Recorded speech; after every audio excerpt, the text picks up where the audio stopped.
Thank you very much. I will speak in Italian. Grazie, è davvero un piacere. It is a pleasure for me being here today, and I thank you here. I want to thank the Biennale, the London School of Economics. It's a pleasure not only to be here to speak, but also to be here to listen. Just a small provocation to start. We might say that if I'm here today as the mayor of Barcelona, representing the city of Barcelona, it is because a certain model of economic development with a strong urban approach has failed. I was a citizen who was not interested in politics, in parties, in career and institutions, and instead I've become the mayor of Barcelona in just a couple of years. And this is evidence of the fact that something strong has happened. Not only bad things, the failure of a certain model of economic development, of exploitation of the soil of the territory and of the citizens who live in the territory, but also nice aspects like, for example, the empowerment process for citizens, the mobilization, social mobilization that has changed things outside the institutions. And this will be the first part of my contribution. And then some notes about the urban agenda we are discussing, we have been discussing in the last few months in view of Habitat 3 in Quito. 1 year ago, the civic lists gained the leadership in 4 of the major cities in Spain, not only in Barcelona, and this was an unexpected victory. It was a surprise for many, and it was a real breakthrough in the Spanish political system that had been dominated by a dual system up to that moment, 2 important parties that had been in power for 40 years. For the first time in the history of Spain, the municipalities would not be governed by traditional parties, but rather by candidates like me belonging to civic lists, a kind of new dialogue space, an empowerment for the citizens with the large participation of movements and social participation. In order to better understand this agenda we are developing within institutions of these cities, you have to make a step backwards. We could talk about May 2011, when the citizens, thousands of them, occupied the squares of many Spanish cities, creating a movement which is known as Los Indignados, also defined as the movement of the 15th of May. This was a real revolution that transformed economic crisis that has hit the countries in the southern part of Europe in something different, into a political crisis. This movement questioned not only the social impact of the crisis, but also was a global challenge for the existing political class, for its inability to respond to the needs of the citizens, housing, jobs, education. And this has to be added up to the widespread corruption. This movement was not just a rejection of politics in general, as the media maintain. Quite the reverse. It was a request for a different way of making politics. The municipalist alternative stopped in those municipalities where the movement was stronger, in Madrid, Barcelona, or Valencia. Another aspect I can just mention that is important, however, because we know then that history books are written by other people, we are instead making history with our actions. There was the platform of those hit by mortgages, a platform that was created by citizens who had lost everything, who had who had abusive loans with abusive clauses and who lost their house when the real estate bubble exploded. And this movement not only denounced this terrible reality, putting it on the table when it was not in the political agenda, but it also managed to transform this feeling of depression, of indignation and powerlessness into a movement of proposal, of action, of doing something with this slogan, "Si se puede," yes, we can, which, remember, the slogan of the American administration. The model of growth of the previous years had been based on the development of the real estate market, and in particular the becoming financial of a fundamental right, that is a right to housing. From 2000 to 2007 in Spain, thousands and hundreds of thousands of houses were built, and the houses did not have cheaper prices. Instead, prices rose while wages went down, and the labor market was always more precarious. And then the tragedy came through, the real estate speculation, tragedies, loss of houses, depression, suicides, and many social pathologies. And this movement started with the effort made by unknown people, those who had lost everything, that started to people who were considered as totally excluded from the system. Well, they managed to put in the public agenda a problem that up to that moment had been considered as a private problem.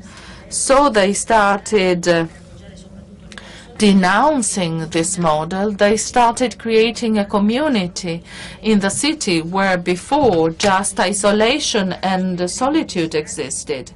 This execution of this seizing of the houses was stopped. They started renegotiating the loans. They recovered hundreds of empty apartments belonging to the banks. They collected millions of signatures to change the law, but the most important thing this movement managed to do was opening up a new horizon for what is possible. There was a new reality available. Thousands of citizens had said, things have to be different. We do not want to be expelled from our city. We want our city. We are going to defend it. We are going to reconquer it. And although there was this very strong movement of hope and proposal, elections came by, and a conservative majority won, the People's Party, that is still governing Spain so far. And in these movements, like this platform, like the Los Indignados, originated this idea of institutional stalemate. And the need was felt to transform the new way of making politics from the streets to the institutions. Although we could change things with people in the streets, there was always this block with institutions, and they had the money and the resources for all of us. So we created this municipalist alternative that had both advantages and disadvantages. In the large cities, we had this opportunity in view of the general elections, as the social mobilization had grown. And the nature of that movement had been urban. And the municipality, as a local administration, enabled us to plan a political agenda that was closer to the real interest and the needs of the citizen. We we saw that many of the laws that refer to the municipalities were passed by the central government, and this limited our autonomy. Nevertheless, we started this adventure, and we did so with a large participation of the citizens. We didn't want a new party with new faces to replace the old parties. We wanted to do something different from the very start. Both the electoral program, both our candidatures, both the ethical code, everything was the result of a debate, of a civil debate that went on for months and is still going on. Although we had not electoral base, nor the support of the media, nor funds from the banks, on the 24th of May we were the most voted political subject in Barcelona. We interrupted this institutional stalemate, and we intervened with this new change. Now the problem is developing this program and implementing it. We had to respond to the social emergency that affected all the most disadvantaged sections of the populations, evictions and other problems. We started our mandate with an emergency plan to respond to the urgent needs of the population. You can imagine what I'm referring to. We declared education and social services as essential services. We provided scholarships and we took away from the banks empty apartments, defining them new social housing to give a house to the evicted families. And we were aware that these measures are not enough unless they are accompanied by structural measures that might favor a change in the management model of the city. A neoliberal model had developed, but it had turned out to be a model that produced exclusions, unable to guarantee the fundamental social rights, and a source of disequalities. Against this hegemonic neoliberal model, we deemed it necessary to develop a new model based on common goods, with persons at the center of the urban project, by developing a new urban agenda focused on the rights and the opportunities for everybody. Luckily enough, and we have to say this, we must not do everything from the start. Barcelona had a great economic, association, urban potential with extraordinary experiences of social innovation and urban participation. It was there. Planning and realization of a new model of the city could not be drawn at the table with closed doors. We had to ally and to involve the different political, economic, social actors by empowering citizens and their organizations, co-responsibility and co-production of public policies. Not to be too long, in this starting stage of our work, with our difficulties and our limits, but also with many hopes, I would like to focus on 4 dimensions I think are fundamental for this new agenda for the city in Barcelona. Let us start by the first, most urgent aspect: fight against disequality. Barcelona is not a poor city. It has never been. It is not now a poor city. It is a flourishing city that creates wealth and has a good position on the international listing.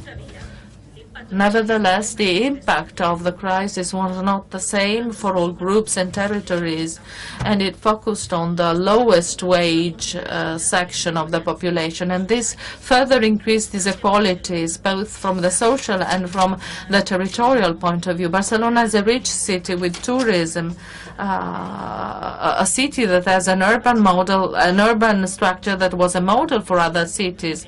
Well, Barcelona saw disequality growing at an incredible pace. We have very close to each other the poorest and the richest neighborhoods in the cities. it is not just a problem of polarization or territorial breaking up. It is a risk for democracy. In order to face this problem, we are developing different actions. The most important is the Plan de Barrios, the plan for neighborhoods that has a special budget, 150 million for very vulnerable neighborhoods, not only in terms of investments, but also to promote their economic recovery and, above all, their economic and social reactivation. This equality cannot be solved by redistributing money alone. It is necessary for these processes to be accompanied by social empowerment, which is why we have to work in a new economic model able to guarantee prosperity, social cohesion, and environmental responsibility. To this end, the strategy we are following is based on the diversification of the economic model to support equity and sustainability. We want Barcelona to be the capital of innovation, an international reference for the development of a local economic model able to articulate prosperity, cohesion, and sustainability.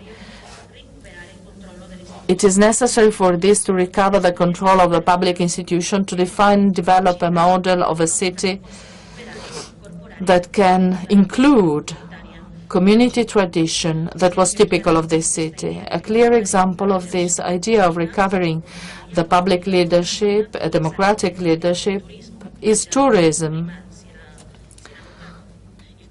Tourism is an asset for the city. It is very important. 13% of the GDP of the city is made by tourism, and it is expanding. But the lack of regulations over the last few years created discontent in the citizens inhabiting many of the most touristic neighborhoods. They are expelled by the tourist industry, and the new real estate bubble might create, similar to what happened before the crisis. I would like to tell more about tourism, about the economy, about the recovery of productive activities, and about a more responsible economy. We are changing the rules for the negotiations between the municipality and private businesses. We are introducing different clauses, environmental clauses, ethical clauses for public competition.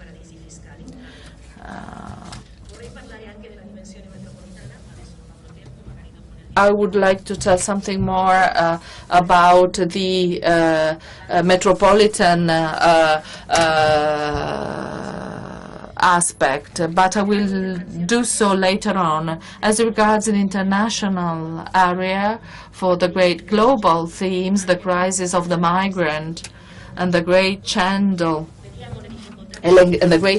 of the climate change, we are witnessing one of the most serious humanitarian crises in our continent. We are committed in an inter-urban collaboration plan, and we are putting at stake our credibility in Europe. The problem is that the international situation is still seen in terms of states, and we do not listen to cities. Cities are the place where everyday life takes place. The cities are very close to the citizens. We are the political space that has no excuses and that must provide responses. We are going towards Habitat 3, towards Quito. We want to take part in this discussion. We are doing so with great responsibility. And the urban agenda of Quito, we want to tell that we won't discuss mobility, environmental issues, economy, innovation, technology, but above all, we want to talk about the need for a new governance. Also, those states who want to be effective will not be effective unless they base their effort on the cooperation with the cities in order to design public policies, to implement them, to evaluate them. You have to do this with the cities. Otherwise, the states will fail, as is the case now in Europe. We do not want to renounce our idea of the right to the city as a place of rights for the citizens. We know that US and China do not want to speak of the right of the city in Habitat 3. We want to do so. Cities have to be the space for democracy. Thank you.